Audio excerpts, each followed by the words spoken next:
Matul il-jum ta' tlieta il-kap tal-Partit Nazzjonalista, Alex Borch, ġie ppreżentat bit-tielet edizzjoni tal-ktieb A Commentary on the Constitution of Malta.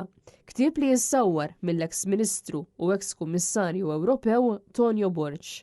Matul din il-preżentazzjoni fid-Dar Ċentrali, Tonio Borch fakkar li l-ewwel edizzjoni ta' dan il-ktieb ħarġet propju fl-2016.